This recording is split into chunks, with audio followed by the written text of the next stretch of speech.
वो 1885 का साल था। जगह थी वर्तमान झारखंड का छोटा नागपुर इलाका। यहाँ के सलगा गांव में एक 10 साल के बच्चे का सामना कुछ अंग्रेज ईसाई पादरियों से हुआ। एक पादरी ने उस बच्चे से उसका नाम पूछा।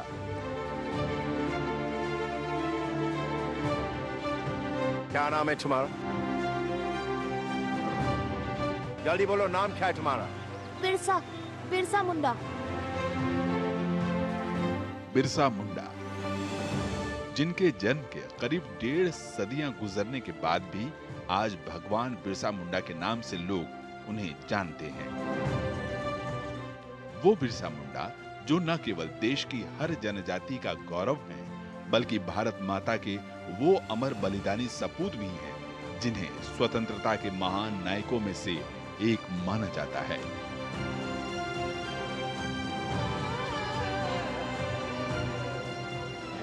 महज 10 साल की उम्र में बिरसा मुंडा का धर्मांतरण करवाकर उन्हें ईसाई बना दिया गया और उन्हें नया नाम दिया गया बिरसा डेविड। आज से तुम्हारा नाम है बिरसा डेविड।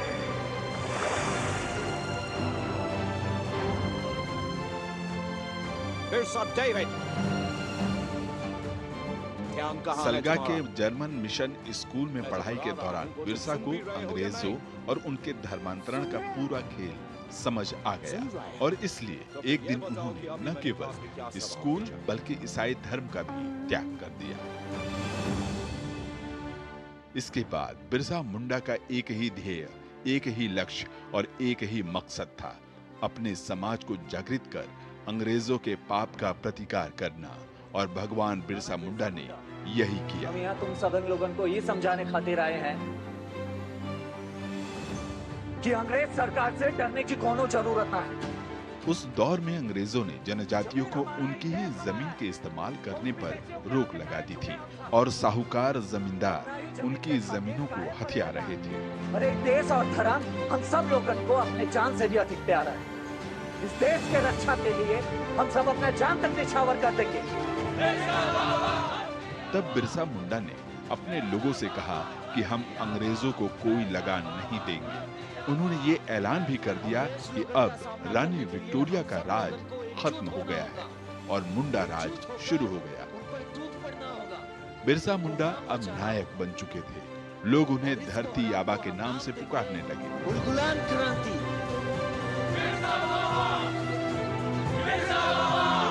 उलगुलान। बिरसा मुंडा की क्रांति का उद्घोष हो चुका था। पुलिस स्टेशनों पर हमले होते और जिन जमीनों को जमींदारों ने छीन लिया था उन्हें वापस हासिल किया जाता। ब्रिटिशों के झंडे को उखाड़कर सफेद झंडा लगाया जाने लगा, जो मुंडा राज का प्रतीक था। बौखलाई अंग्रेज हुकूमत ने 24 अगस्त 1895 को बिरसा मुंडा को गिरफ्तार कर लिया। उनको 2 साल की सजा हुई, लेकिन जेल में बिरसा मुंडा की क्रांति की भावना और प्रबल हो गई।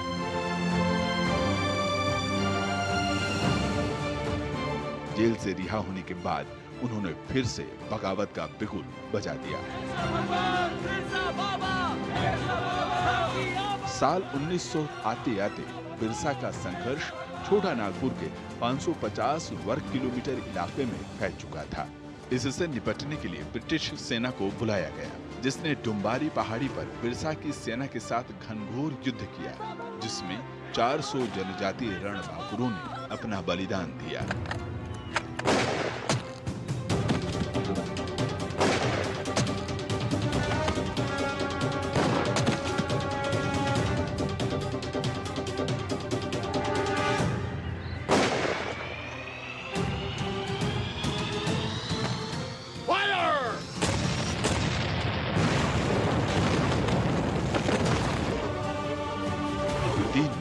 साल 1900 में भगवान बिरसा मुंडा को फिर गिरफ्तार कर लिया गया।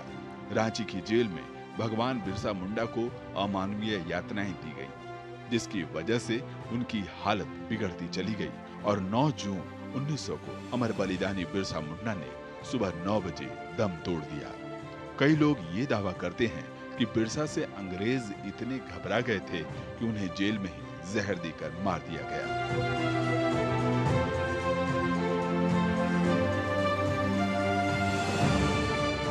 भगवान बिरसा मुंडा ने अंतिम बार अपने साथियों से यही कहा था कि मैं सिर्फ एक शरीर में नहीं, मैं मर नहीं सकता, क्रांति जारी रहेगी। और यही हुआ। भगवान बिरसा मुंडा का मातृभूमि के चरणों में दिया गया बलिदान इतना महान था कि आज भी उन्हें हर भारतीय याद रखता है। भगवान बिरसा मुंडा की जयंती पर हर वर्ष 15 नवंबर को जनजातीय गौरव दिवस मनाया जाता है। भगवान बिरसा मुंडा को कोटि कोटि नमन।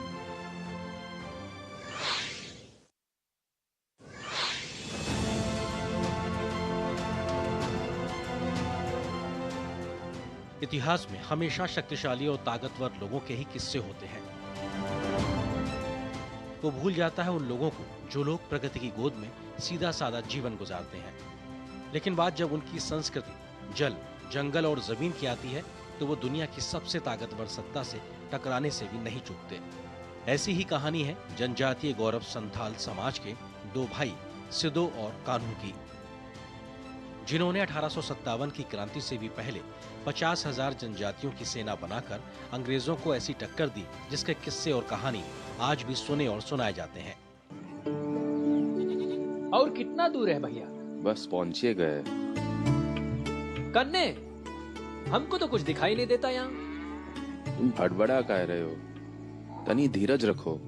अरे भैया, हाथ में बहुत दर्द हो रहा है, कितना भारी है देखो। तुम भारी बकलौल हो। अरे ज्यादा सामान होगा तो ज्यादा सिक्का मिलेगा। साहब मत मारिए, बेचारा मर जाएगा साहब। पीछे हटो। ये साल 1855 की बात है। वर्तमान झारखंड के संथाल परगना में ईस्ट इंडिया कंपनी की दमनकारी नीति के खिलाफ असंतोष पनपने लगा था। इस दमन की आग में संथाल समाज के दो भाई सिदो मुर्मू और कान्हू मुर्मू भी जल रहे थे। वैसे इस इलाके में छोटे मोटे विद्रोह तो होते रहते थे, लेकिन अब इन भाइयों ने तय कर लिया था कि वो या तो प्राणों की आहुति दे देंगे या फिर इस जनजातीय इलाके से अंग्रेजों को खदेड़ देंगे।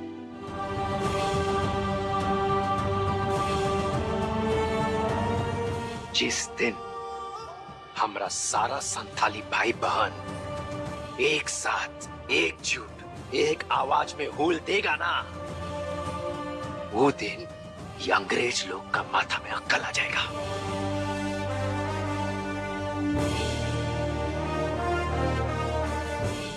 हम सब यहाँ मारंगुरु के लिए जमा हुए। 30 जून 1855 को पूरे जंगल तराई के तमाम विद्रोहियों और उनके समर्थकों की एक सभा बुलाई गई। इस सभा में सिदो को उनका नेता चुना गया। तय हुआ कि अब अंग्रेजों के खिलाफ युद्ध का बिगुल फूंका जाएगा। इसके बाद हजारों जनजाति लोगों ने सिदो कान्हू के नेतृत्व में अंग्रेजी सत्ता और उनके पिट्ठू साहूकारों, व्यापारियों और जमींदारों के खिलाफ हूल हूल के नारे के साथ सशस्त्र युद्ध की शुरुआत की, जिसे संथाल विद्रोह के नाम से जाना जाता है। संथालों का नारा था, करो या मरो, अंग्रेजों हमारी माटी छोड़ो। अपना पूर्वज, अपन मिट्टी, अपने देवता के आशीर्वाद से आज हम लड़ेंगे। अगर हम 400 लोग इस गांव के एक हो जाए तो उन्हें हमारी मिट्टी छोड़नी पड़ेगी। समय आ गया है, सब एक साथ गाओ, फूल दो, फूल दो, फूल दो, फूल दो, फूल दो, फूल दो। इसके बाद सिदो और कान्हू के नेतृत्व में पूरे संथाल में जनजाति समाज के रणबांकुरों ने अंग्रेजों को पानी पिला दिया। इस संथाल विद्रोह की आग इतनी तीव्र थी कि लंदन में भी इसकी गूंज सुनाई देने लगी।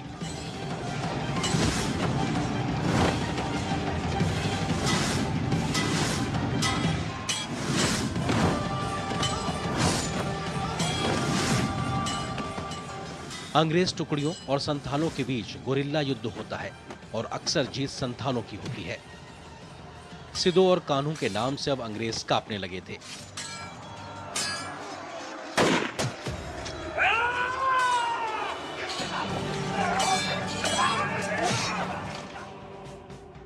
इस बीच कंपनी सरकार ने इन दोनों महान क्रांतिकारी भाइयों को एक कपटपूर्ण रणनीति बनाई। इनके कुछ साथियों को लालच देकर साथ मिला लिया गया। परवंदा गांव के पास कान्हू को गिरफ्तार कर लिया गया। बड़हैत में 19 अगस्त 1855 को सिदो भी पकड़ा गया।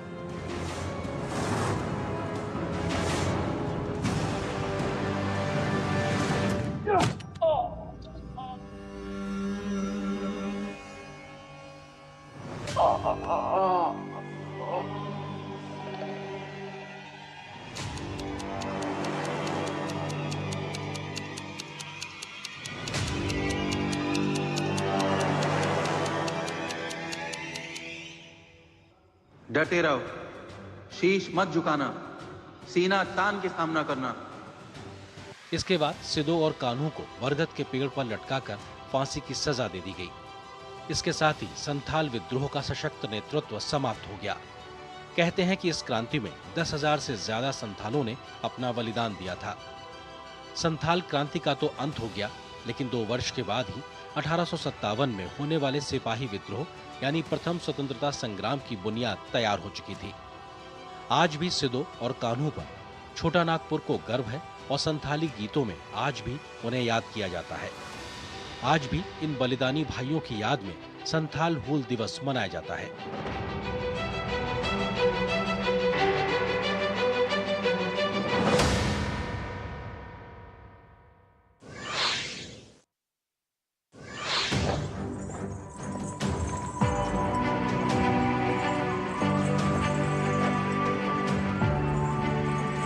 जनजाति समाज के कई नायक हैं जिन्होंने आजादी की लड़ाई में अपना सब कुछ बलिदान कर दिया, लेकिन उनके साहस, उनके शौर्य और उनके योगदान को सिर्फ 2-4 पंक्तियों में समेटकर उन्हें इतिहास की मुख्यधारा से दूर कर दिया गया। इन्हीं में से एक हैं राजा तिरोत सिंह। मेघालय की आन बान और शान तिरोत सिंह खासी समुदाय से थे। वो खटसातवा सियामेशिप के राजा थे, लेकिन इस खासी राज्य का संविधान पूरी तरह से लोकतांत्रिक था। यानगो पीस ट्रीटी के अकॉर्डिंग अब असम से लेकर इसी दौर में ईस्ट इंडिया कंपनी को यह महसूस होने लगा कि अगर ब्रह्मपुत्र वैली से आगे अपने राज्य का विस्तार करना है तो असम वैली से सूरमा वैली तक सीधी सड़क बनानी होगी। इसीलिए मैं सोच रहा हूं कि खासी माउंटेन्स को काटकर यहाँ रास्ता बनाया जाए ताकि गुवाहाटी से सिलहुट जाने के लिए जर्नी स्मूथ हो जाए एंड टाइम भी बचे। इसके लिए 1827 में डेविड स्काउट ने राजा तिरोत सिंह से एक संधि की, जिसके तहत इस इलाके में अंग्रेजों को सड़क निर्माण की अनुमति मिल गई। लेकिन धूर्त अंग्रेजों की चाल भोले भाले खासी समझ नहीं पाए। अंग्रेजों ने सड़क का निर्माण शुरू किया और इसके किनारे अपनी बस्तियां बसानी शुरू कर दी। इतना ही नहीं, इस सड़क को बनाने के बाद अंग्रेज इसे अपने अधीन करने की योजना बना रहे थे।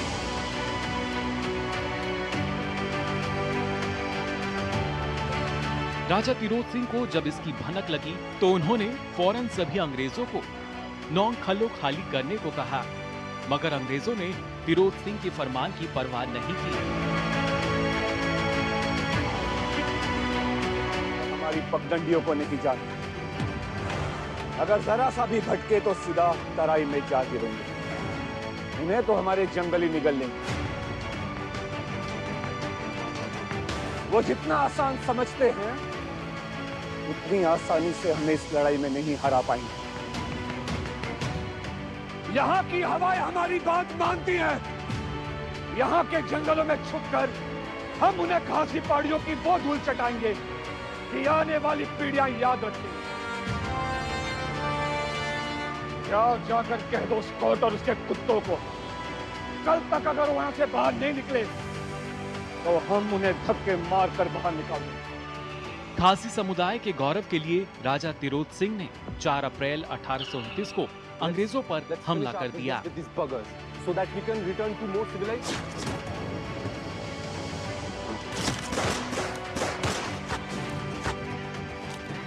तिरोत सिंह के सिर्फ पारंपरिक युद्ध के सामान जैसे तीर, भाला, तलवार थे।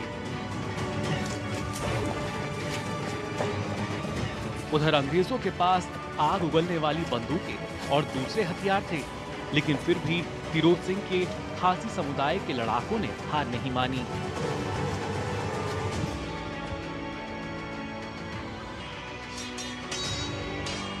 पूरे 4 साल तक ये युद्ध चला और एक दिन इस युद्ध में घायल हो जाने के बाद तिरोध सिंह ने एक गुफा में शरण ले ली।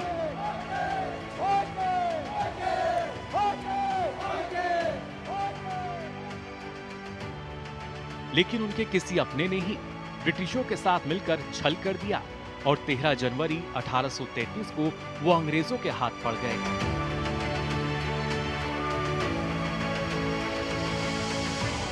इसके बाद उन्हें ढाका भेजा गया।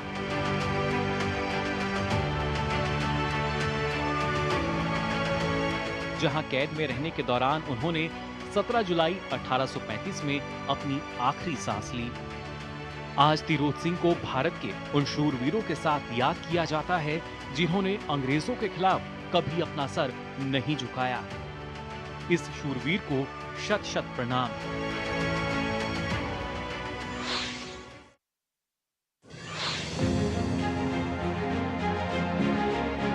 आजादी की लड़ाई में झारखंड के जनजातीय क्रांतिकारियों की महान भूमिका है। इन्हीं में से एक है कोल विद्रोह और लरका विद्रोह के महानायक, अपनी मातृभूमि के लिए बलिदान देने वाले मीर माटी पुत्र बुधु भगत, जिन्होंने शोषण, दमन और अत्याचार के खिलाफ तीर कमान उठाया और जनजातीय समाज में राष्ट्रीय चेतना की स्थापना की। रांची के सिलागाई गांव में 17 फरवरी 1792 को एक किसान परिवार में जन्मे बुधु भगत बचपन से ही तलवारबाजी और धनुर्विद्या का अभ्यास करते थे। बचपन से ही जमींदारों और ब्रिटिश हुकूमत की क्रूरता देखते आए बुधु ने जब आदिवासी इलाकों में गौरी हुकूमत की बर्बरता देखी तो उनका स्वाभिमान जाग उठा और वे स्वाधीनता की लड़ाई में कूद पड़े। 1931 में उनके नेतृत्व में कोल विद्रोह रांची, सिंहभूम, हजारीबाग, पलामू और मानभूम के पश्चिमी क्षेत्रों में फैल चुका था। इसके बाद बुधु ने अंग्रेजों से लोहा लेने के लिए 1832 में लरका विद्रोह का नेतृत्व किया। बुधु भगत छोटा नागपुर के पहले क्रांतिकारी थे जो गुरिल्ला युद्ध में निपुण थे। उन्होंने अपने दस्ते को गुरिल्ला युद्ध करने के लिए प्रशिक्षित किया। सीमित साधनों के साथ अपनी सेना खड़ी की। तीर, धनुष, भाला, कुल्हाड़ी जैसी पारंपरिक हथियार बड़े पैमाने पर तैयार किए। वीर बुधु भगत ने अपने सहयोगियों के साथ फिरंगियों की चूलें हिला दी थी। बुधु भगत का खौफ इतना था कि अंग्रेजों ने उनको पकड़ने के लिए उस जमाने में 1000 रुपए के इनाम की घोषणा भी कर दी थी। साल 13 फरवरी 1832 अंग्रेजों की फौज ने झारखंड के सिलागाई गांव को चारों तरफ से घेर लिया। करीब 300 से ज्यादा गांव वाले और क्रांतिकारी मारे जा चुके थे। इसी युद्ध में बुधु भगत और उनके बेटे हलधर और गिरधर ने मातृभूमि के लिए अपने प्राणों की आहुति दे दी। इनकी वीरता की कहानी नागपुरी और झारखंडी भाषाओं के गीतों में आज भी गूंजती है।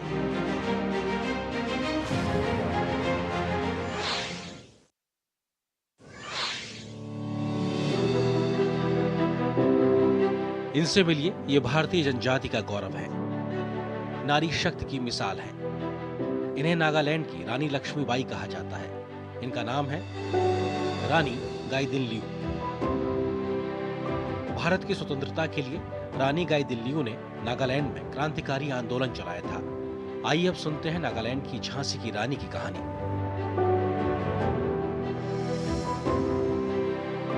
रानी गाइदिन्लिउ का जन्म 26 जनवरी 1915 को मणिपुर के तमेंगलोंग जिले के नुंगकाओ गांव में हुआ था।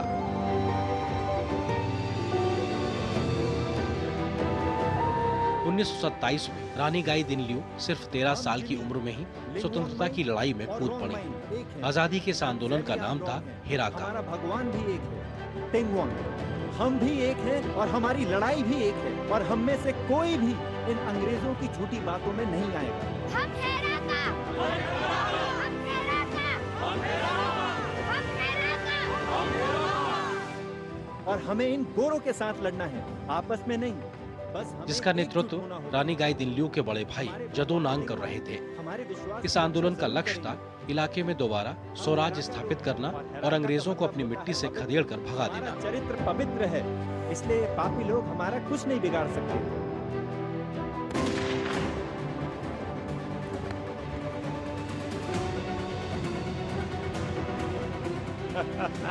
इससे पहले कि क्रांति और आग पकड़ती, अंग्रेजों ने गाइदिनलिउ के भाई जदो नांग को गिरफ्तार कर 1931 में इम्फाल में फांसी की सजा दे दी। तुम इन लोगों का लीडर बनता है ना? देखो कैसे तुम्हारे लोग एक गोली से डरकर पीछे हट गए। Spears and guns can't be compared with each other.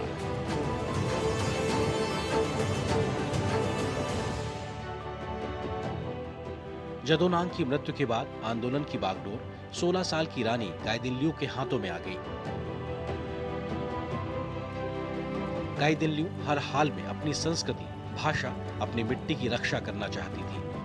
उन्होंने अपनी जनजाति के जबरन या लालच से करवाए जाने वाले ईसाई धर्मांतरण का भी विरोध किया। 17 साल की उम्र में उन्होंने अंग्रेजों के खिलाफ गुरिल्ला युद्ध छेड़ दिया। हमें भागते हुए, हम कब तक भागते रहेंगे? हम भाग नहीं रहे, हम इंतजार कर रहे हैं सही वक्त का। मौका मिलते ही देखना कैसे हल्ला बोलते। गड़ेन लोग, ये जो बड़ा साहब बन के आता है ना गांव में लगान वसूलने, हम उसे मार दें? नहीं, ऐसे छोटे मोटे हमले से कुछ नहीं होगा।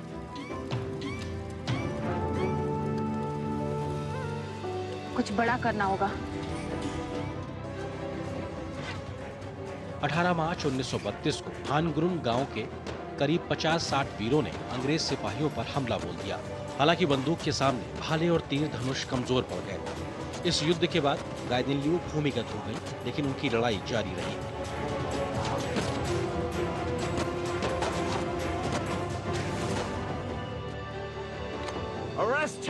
अंग्रेज सरकार ने असम राइफल्स के कैप्टन मैकडोनाल्ड को गाइदिनलिउ को पकड़ने के लिए भेजा। उन्हें खबर मिली कि गाइदिनलिउ और उनके साथी पुलोमी गांव में छिपे हुए हैं। इसके बाद अंग्रेजों ने गांव पर हमला बोल दिया और 17 अक्टूबर 1932 को गाइदिनलिउ को गिरफ्तार कर लिया गया और उन्हें उम्र कैद की सजा सुना दी गई।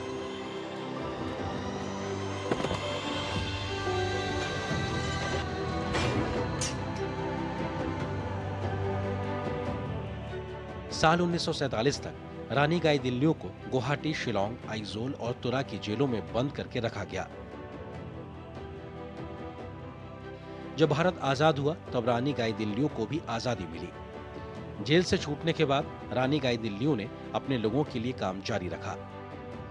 जब भारत के खिलाफ नागालैंड में नगा विद्रोह हुआ तब भी गाइदिनलिउ चट्टान की तरह भारत के साथ खड़ी रही। रानी गाइदिनलिउ को 1982 में पद्म भूषण से सम्मानित किया गया। रानी का निधन हो गया। जनजातीय गौरव की निशानी और नागालैंड की इस झांसी की रानी को शत शत नमन।